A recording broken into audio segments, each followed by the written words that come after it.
موسیٰ علیہ السلام پر ایمان نہیں لائے الا مگر ذریۃ من قومہ، اس کی قوم کی اولاد میں سے کچھ لوگ، علی خوف من فرعون و ملئہم، فرعون کے خوف اور اس کے درباریوں کے خوف پر. یعنی وہ جو ایمان لائے بھی تو انہوں نے اپنے ایمان کو برسر عام اس کا اظہار نہیں کیا، فرعون کے خوف کی وجہ سے، اس کے درباریوں کے خوف کی وجہ سے. ان یفتنہم، کہ کہیں وہ انہیں ہٹنے پر مجبور نہ کریں، فتنے میں مبتلا نہ کریں. یفتنہ یہ فتنہ سے نکلا ہے، انہیں آزمائش میں نہ ڈالے فرعون اور اس کے درباری، اور کہیں ایمان سے ہٹنے پر مجبور نہ کریں. تو اہل ایمان اس زمانے میں جو فرعون کی قوم میں سے جو ایمان لائے اور جو بنی اسرائیلی بھی تھے، وہ اپنے ایمان کو فرعون کے خوف سے چھپاتے تھے. وَإِنَّ فِرْعَوْنَ لَعَالٍ فِي الْأَرْضِ، اور بے شک فرعون، لعالٍ لام جو ہے وہ زور دینے کے لیے، تاکید کے لیے، لعالٍ ضرور، تکبر کرنے والا، بلندی چاہنے والا، فی الارض زمین میں. وَإِنَّهُ اور بے شک وہ، لَمِنَ الْمُسْرِفِينَ حد سے بڑھنے والوں میں سے تھا. یعنی اس نے اللہ تعالیٰ کی حدود کو پامال کیا اور اللہ تعالیٰ کی عبادت سے لوگوں کو غافل کر کے اپنی پوجا کرنے پر اس نے مشغول کیا، اپنے آپ کو سجدے کرواتا. تو یہ حد سے بڑھنے والا، اور پھر یہ بھی اس کا حد سے بڑھنا ہے کہ موسیٰ علیہ نبینا علیہ الصلوۃ والسلام، آپ اور ہارون علیہ نبینا علیہ الصلوۃ والسلام، دونوں حضرات انبیاء ان کے درمیان موجود رہے، معجزات کا مشاہدہ بھی انہوں نے کیا، لیکن ان تمام معاملات کے باوجود بھی وہ اور اس کی قوم ایمان نہیں لائے. وقال موسیٰ، اور موسیٰ علیہ الصلوۃ والسلام نے فرمایا، یا قومی، اے میری قوم، ان کنتم آمنتم باللہ، ان یہاں پہ شرط کے لیے ہے، کنڈیشنل سینٹنس ہے. اگر تم، کنتم، آمنتم، ایمان لاتے ہو، باللہ اللہ پر، فعلیہ توکلوا، تو اسی پر بھروسہ کرو، اسی پر توکل کرو. اگر ایمان اللہ پر لے آئے ہو تو پھر فرعون کے خوف سے اور اس کے درباریوں کے خوف سے، قبطیوں کے خوف سے، جو فرعون کی قوم کے افراد تھے جنہیں قبطی کہا جاتا تھا، ان کے خوف سے اپنے ایمان سے نہ ہٹو. ان کنتم مسلمین، اگر تم اسلام لانے والے ہو. فقالو، تو انہوں نے کہا جو ایمان والے تھے، علی اللہ توکلنا، اللہ ہی پر ہم نے توکل کیا. ربنا، اے ہمارے رب، لا تجعلنا، تو نہ بنا ہمیں، فتنتاً للقوم الظالمین، ظالم لوگوں کے لیے ہمیں فتنہ یا آزمائش نہ بنا، یعنی انہیں ہم پر غالب نہ کر. اور اگر ہم مغلوب ہو گئے، اگر ہم ہار گئے، تو یہ سمجھیں گے کہ شاید یہ دین حق پر نہیں تھا، دین حق نہیں تھا، اس لیے یہ رسوا ہوئے اور ذلیل ہوئے. تو ان کے مقابلے میں ہمیں غلبہ عطا فرما. یہ اہل ایمان کی دعا تھی. وَنَجِّنَا، اور تو ہمیں نجات دے، بِرَحْمَتِكَ مِنَ الْقَوْمِ الْكَافِرِينَ، اپنی رحمت سے تو ہمیں نجات دے کافر قوم سے. اور یہ تو ہم جانتے ہیں، دیگر قرآنی آیات میں بھی اس کا ذکر ملتا ہے کہ فرعون ان اہل ایمان پر بڑا شدید ظلم کرتا اور سخت مشقتیں کرواتا، اس جرم میں کہ موسیٰ علیہ السلام کی انہوں نے حمایت کیوں کی. تو اس نے ظلم کرنے میں، اذیت دینے میں، ایمان سے دور ہٹنے میں کوئی کسر، ہٹانے میں کوئی کسر اس نے نہ چھوڑی. اور یہ جو آیات ہیں، آپ یوں سمجھ لیجئے کہ اب ظلم و ستم کی انتہا ہو چکی، اور ان اہل ایمان نے بھی ان کافروں کے خلاف دعا کی. پھر آگے حضرت موسیٰ علیہ السلام کی بھی دعا کا ذکر ہے. وَأَوْحَيْنَا، اور ہم نے وحی کی، إِلَى موسیٰ، موسیٰ علیہ السلام کی طرف، وَأَخِيهِ، اور ان کے بھائی کی طرف. اخی عربی میں بھائی کو کہتے ہیں، تو موسیٰ علیہ السلام کے بھائی یعنی حضرت ہارون کی طرف، أَن تَبَوَّآ لِقَوْمِكُمَا بِمِصْرَ بُيُوتًا، کہ آپ دونوں اپنی قوم کے لیے مصر میں شہر مصر میں، ملک مصر میں بیوتن، بیوت یہ بیت کی جمع ہے، بیت کہتے ہیں گھر کو عربی میں، تو آپ دونوں اپنی قوم کے لیے مصر میں گھر بنائیے۔ وَاجْعَلُوا بُيُوتَكُمْ قِبْلَةً، اور اپنے گھروں کو قبلہ بنائیے، یعنی نماز کی جگہ بنائیے، یعنی اعلانیہ عبادت نہیں کر سکتے تو گھروں میں چھپ کر ان ظالموں سے بچ کر عبادت میں مشغول رہیں۔ وَأَقِيمُوا الصَّلَاةَ، اور نماز کو قائم کرو۔ تو یہ ایک ہمارے لیے بھی اس میں ترغیب ہے کہ اتنے سخت حالات ہیں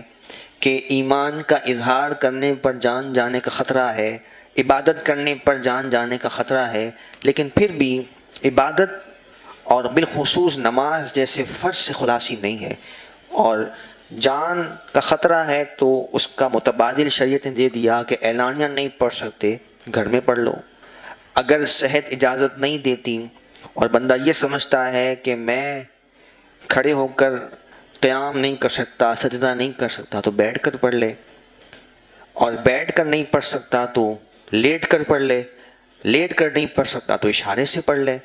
نماز سے خلاصی نہیں ہے، اتنا یہ اہم ترین فریضہ ہے۔ لیکن یہاں میں ایک وضاحت عرض کروں کہ جو بیٹھ کر نماز پڑھتے ہیں تو اس میں جب ہم کرسی پہ نماز پڑھتے ہیں تو کرسی پہ نماز پڑھنا یہ بیٹھ کر نماز پڑھنا نہیں ہے شرعی اصطلاح کے مطابق، یہ اشارے سے نماز پڑھنا ہے۔ شرعی اعتبار سے یہ اشارے سے نماز پڑھنا کہلاتا ہے۔ بیٹھ کے نماز پڑھنا یہ ہے کہ ہم سجدہ بھی کریں، اور جس طرح تشہد میں ہم بیٹھتے ہیں اس طرح ہاتھ باندھ کر بیٹھ کے پڑھنا کہلاتا ہے۔ تو ترتیب یہ ہے کہ پہلے کھڑے ہو کر پڑھ سکتے ہیں تو کھڑے ہو کے پڑھیں گے، پھر بیٹھ کے جس طرح تشہد میں بیٹھ کر سجدہ پورا کر کے کر سکتے ہیں تو یہ کریں، اگر پھر یہ بھی نہ کر سکیں تو پھر کرسی کی اجازت ہے، اور پھر یہ بھی نہ ہو تو بستر پر جس طرح انسان کو میسر ہو، جیسی آسانی ہو وہ نماز ادا کرے گا۔ اور یہ یاد رکھیے گا کہ کرسی کا استعمال کرنے میں کوئی آپ کو اور نہیں بتا سکتا کہ آپ کی کیفیت کیا ہے، کہ آپ سجدہ کر سکتے ہیں کہ نہیں کر سکتے، یہ انسان کی اپنی کیفیت ہے، اور انسان خود اس کو جج کرے گا، فیصلہ کرے گا کہ میری کیفیت کیا ہے، کہ آیا میں سجدہ کر سکتا ہوں نہیں کر سکتا۔ تو سجدہ اگر وہ کر سکتا ہے تو پھر اس کے لیے یہی ہے کہ وہ کھڑے ہو کر نماز پڑھے گا یا بیٹھ کر نماز پڑھے گا۔ تو یہ اپنے حساب سے ہر ایک خود فیصلہ کر سکتا ہے۔ ہم مسئلہ بیان کر سکتے ہیں کہ جب تک کھڑے رہ کر ممکن ہوگا نماز پڑھی جائے، کیونکہ قیام نماز کا فرض ہے، اور فرض جو ہے وہ ترک بلا ضرورت نہیں کیا جا سکتا۔ اب ضرورت کتنی کس کو کس حد تک ہے وہ خود فیصلہ کر سکتا ہے۔ تو اگر کوئی شخص ایسی تکلیف میں ہے کہ سجدے میں جا نہیں سکتا یا چلے جائے تو سجدے سے اٹھ نہیں سکتا، یہ خود انسان فیصلہ کر سکتا ہے، تو ایسی صورت میں اس کے لیے اجازت ہے کہ وہ بیٹھ کر یا کرسی پر نماز پڑھے گا، پہلے بیٹھ کر، اور اگر بیٹھ کر بھی ممکن نہ ہو تو کرسی پر نماز ادا کرے گا۔ اور یہ بھی ایک ضمن مسئلہ یاد رکھیے گا کہ جو شخص سجدہ نہیں کر سکتا پھر قیام کرنا اس سے ساقط ہو جاتا ہے۔ سجدہ بھی فرض تھا، اور 7 ہڈیوں پہ سجدہ جس طرح کیا جاتا ہے جو طریقہ کار ہے، اگر وہ سجدہ کرنے کی اس میں ہمت و سکت نہیں ہے تو پھر قیام کرنا بھی اس پر ساقط ہو جاتا ہے۔ یعنی اس کا مطلب یہ ہوا کہ پھر کرسی پر کھڑے ہو کر نماز شروع کرنے کی حاجت نہیں ہے۔ اگر کرتا ہے تو بہتر ہے، لیکن جماعت میں ایسا نہ کرے تو زیادہ بہتر اس لیے ہے کہ وہ سب سے پھر آگے ہو جائے گا۔ تو جماعت سے جب نماز پڑھے ایسا شخص کہ جو سجدہ نہیں کر سکتا تو وہ کرسی پر بیٹھ کر ہی نماز شروع کرے تاکہ سب سے وہ آگے نہ ہو جائے۔ تو اتنی سخت حالت میں فرمایا گیا کہ اپنے گھروں میں رہو اور نماز ادا کرو۔ وَبَشِّرِ الْمُؤْمِنِينَ، اور آپ اہل ایمان کو خوشخبری سنا دیجیے۔ وقال موسیٰ، اور موسیٰ علیہ السلام نے فرمایا، ربنا، اے ہمارے رب،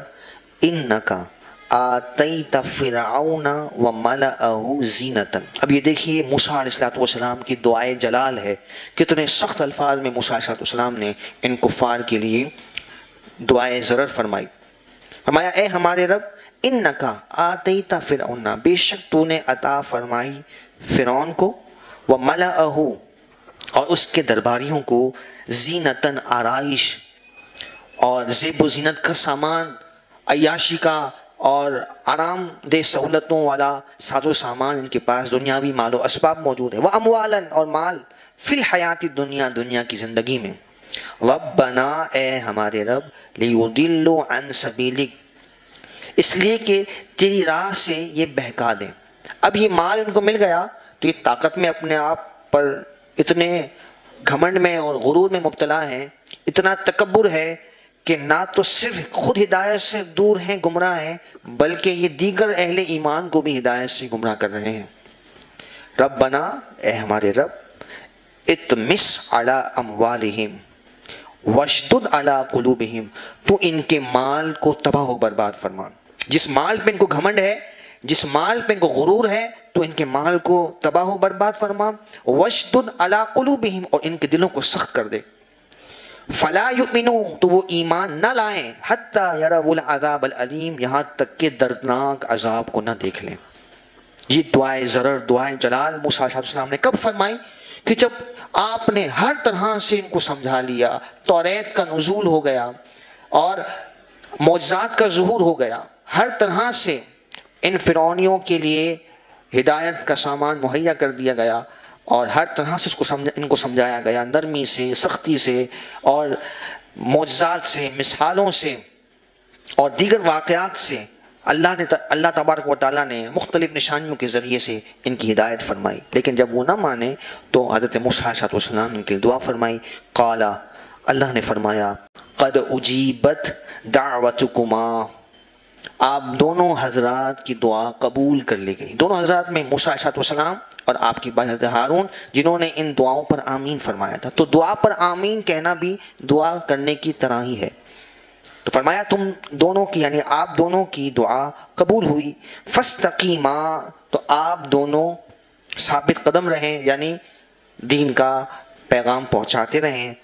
ولا تتبعان سبیل الذین لا یعلمون، اور ان لوگوں کی پیروی نہ کریں کہ جو نادان ہیں۔ سبیل الذین لا یعلمون، ان لوگوں کے راستے کی جو نہیں جانتے، نادانوں کے راستے کی پیروی نہ کریں۔ آپ اپنے مشن پر قائم و دائم رہیں، اور جو لوگ اس عذاب کو مذاق میں اڑاتے ہیں، دعا کی قبولیت میں حکمت ہے، اس کے وقت مقررہ پر ان کے ساتھ سختی کا معاملہ کیا جائے گا، آپ ان کی طرف توجہ نہ فرمائیں۔ وجاوزنا ببنی اسرائیل البحر، اور پھر وہ واقعہ کہ حضرت موسیٰ علیہ السلام بنی اسرائیلیوں کو، اہل ایمان کو لے کر دریا سے انہوں نے راستے کو عبور کیا۔ وجاوزنا ببنی اسرائیل البحر، اور مفسرین فرماتے ہیں کہ یہ رات کا پہر تھا۔ قرآن کی دیگر آیاتوں میں بھی اس کا ذکر موجود ہے کہ رات کے پہر حضرت موسیٰ علیہ السلام آپ بنی اسرائیلیوں کو اپنے ساتھ لے کر تشریف لے گئے، اور جیسے ہی فرعون کو اطلاع پہنچی تو فرعون کی فوج کے بارے میں یہ کہا جاتا تھا کہ یہ انتہائی منظم ترین فوج تھی۔ ایک اشارے پر سارے کے سارا ان کا لشکر تیار رہتا، اور ہر وقت کیونکہ اسے خطرہ تھا کہ کہیں موسیٰ علیہ السلام بنی اسرائیلیوں کو لے کر نہ چلے جائیں۔ اور اس پر مفسرین نے بڑی پیاری نکتے کی بات ارشاد فرمائی ہے کہ یہ جانتا تھا کہ جب تک موسیٰ علیہ السلام ہمارے درمیان ہیں، بنی اسرائیلی اہل ایمان ہیں، ہم پر عذاب نہیں آئے گا۔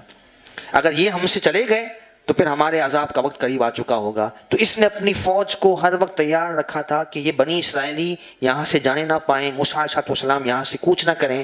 کہ کہیں پھر ہم پر عذاب نہ آئے۔ تو ہر وقت اس کی فوج تیار رہتی۔ تو رات کے پہر جیسے ہی اس کو اطلاع ملی، اس نے لشکر کو تیاری کا حکم دیا اور موسیٰ علیہ السلام کی تعاقب میں پہنچا۔ اور پھر وہ مشہور واقعہ ہے کہ موسیٰ علیہ السلام دریا کے کنارے آتے ہیں،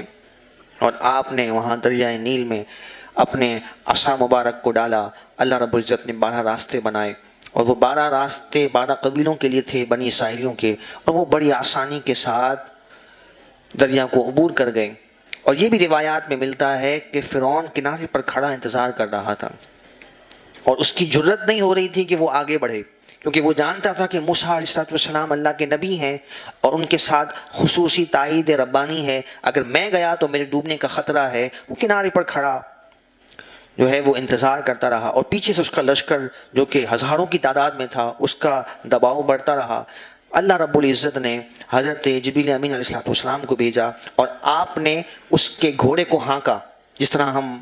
بچے جانور کو ہانکتے ہیں، یا اس طرح سے اس کو آگے بڑھایا جاتا ہے جب جانور چلنے سے انکار کر دے۔ تو اس کا جانور بھی بدک رہا تھا، چلنے کو تیار نہیں تھا۔ حضرت جبریل امین علیہ السلام نے اس کے جانور کو ہانکا تو وہ جانور آگے بڑھا، اور پیچھے لشکر یہ سمجھا کہ شاید آگے بڑھنے کا اشارہ ہے، تو سارے لشکر نے ایک دم پیش قدمی کر دی اور یہ اسے روک نہ سکا اور اسے اپنی عزت کے خلاف محسوس ہوا کہ میں اگر دوبارہ پیچھے ہٹنے کا کہوں گا تو مجھے یہ بزدل سمجھیں گے، تو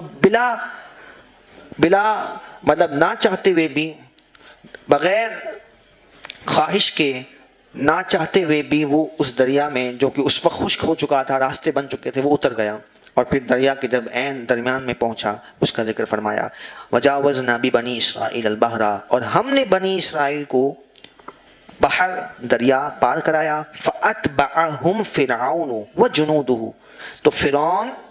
اور اس کا لشکر، جنود یہ جند کی جمع ہے، جند کہتے ہیں لشکر کو، اور اس کی بھی جمع جنود یعنی کئی لشکر، یہ بتاتا ہے کہ اتنا کثیر اس کا ہزاروں کی تعداد میں اس کا لشکر تھا جس کو لے کر وہ موسیٰ علیہ السلام اور فرعون اور بنی اسرائیلیوں کے تعاقب میں نکلا تھا۔ تو اتبع کی معنی اتباع، پیروی، فاتبعہم تو ان کے پیچھے فرعون لگا ان کی پیروی میں، اور اس کے لشکر بغین و عدون، سرکشی میں اور ظلم کرتے ہوئے، حتی اذا ادرکہ الغرق، یہاں تک کہ جب ڈوبنے لگا، غرق یعنی دریا کی موجوں نے اسے آ لیا اور ڈوبنے کے بالکل قریب یہ آ چکا، قال آمنت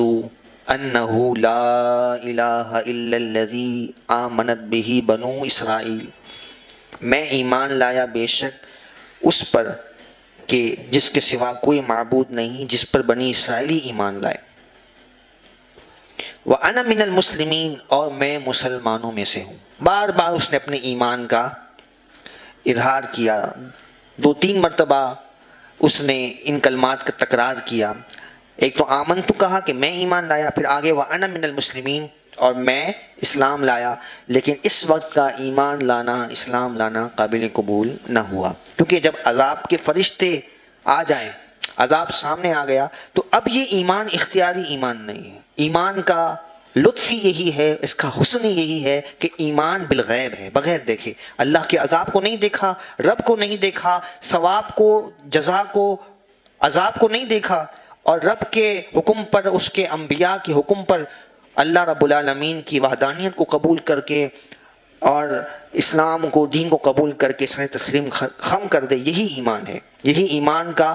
گویا کہ ماخذ اور بنیاد ہے، اس کی اساس ہے۔ تو جب یہی نہ رہی، عذاب دیکھ لیا، اب موت یقینی ہے، موت کے فرشتے بھی قریب دیکھ لیے، عذاب کے فرشتے بھی دیکھ لیے، تو اس وقت پھر ایمان لانا یہ اختیار سے ایمان لانا نہیں ہے۔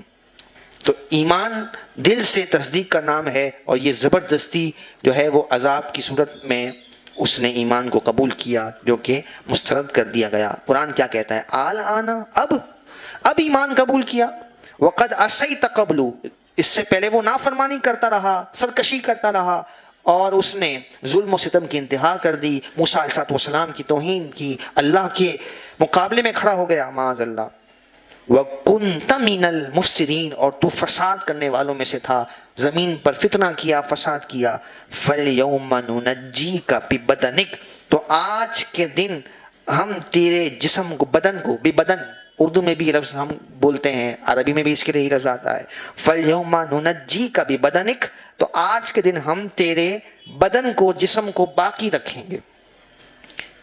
اور اس کے جسم کو باقی رکھا گیا یہ اس لیے کہ جو قبائل مصر کے گرد و نواح میں تھے، جو قومیں بستی تھیں، ان کے لیے اتنی بڑی یہ خبر ہوتی کہ شاید وہ ماننے سے انکار کر دیتے، تو اللہ رب العالمین نے فرعون کی موت کو عبرت بنا دیا اور اس کا جسم دریا نے واپس پھینک دیا، تاکہ اس کی لاش کو دیکھ کر لوگ یقین کر لیں کہ واقعی یہ غرق ہو چکا۔ اس کا تکبرانہ زور اتنا تھا کہ شاید کوئی ماننے سے انکار کر دیتا کہ نہیں، فرعون تو کہیں روپوش ہو گیا ہے یا کہیں اور سفر میں منتقل ہو گیا ہے، تو اس کی موت کو، اس کے جسم کو باقی رکھا گیا، اور اللہ کی قدرت کہ آج بھی اس کا جسم جو ہے وہ اس کو باقی رکھا گیا اور نشان عبرت بنایا گیا۔ تو یہ اس زمانے کے جو علاقے کے رہنے والے تھے جنہوں نے اس کے جسم کو باقی رکھا، اور آج تک جو اس کو باقی رکھا گیا، جو بھی اس کے پیچھے سائنٹیفک ان کا پروسیس ہے، وہ جو بھی اس کو نام دیں، لیکن اللہ رب العالمین نے اسے نشان عبرت بنا کر دنیا والوں کے لیے عبرت کے طور پر پیش فرما دیا کہ اللہ کے دشمن کا، اللہ کے نبی کے دشمن کا، دین اسلام کے دشمن کا یہ انجام ہے کہ وہ اتنے تکبر کے، بلند ترین درجے پر خود کو فائز کر چکا تھا کہ اپنے آپ کو خدا سمجھتا تھا، اپنی عبادت کروایا کرتا تھا، لیکن اللہ رب العالمین نے اسے ذلیل و خوار فرمایا اور ساری اس کی سلطنت جو ہے وہ خاک میں ملا دی۔ فَالْيَوْمَ نُنَجِّيكَ بِبَدَنِكَ، تو آج کے دن ہم تیرے بدن کو باقی رکھیں گے، لِتَكُونَ لِمَنْ خَلْفَكَ، خلف کہتے ہیں بعد میں آنے والوں کے لیے، پچھلوں کے لیے، لِتَكُونَ تاکہ تو ہو جائے، لِمَنْ خَلْفَكَ جو تیرے بعد ہیں، آیتاً نشانی بن جائے، عبرت بن جائے، وَإِنَّ كَثِيرًا مِّنَ النَّاسِ عَنْ آیَاتِنَا لَغَافِلُونَ، اور بے شک لوگوں میں سے اکثر ہماری آیتوں سے، نشانیوں سے غافل ہیں۔ اللہ تبارک و تعالی ہمیں غفلت سے محفوظ فرمائے اور اپنے کلام مجید کی ہدایت سے ہمیں سرفراز فرمائے، اسی پر ہمیں ایمان کی سلامتی کے ساتھ خاتمہ بالخیر عطا فرمائے۔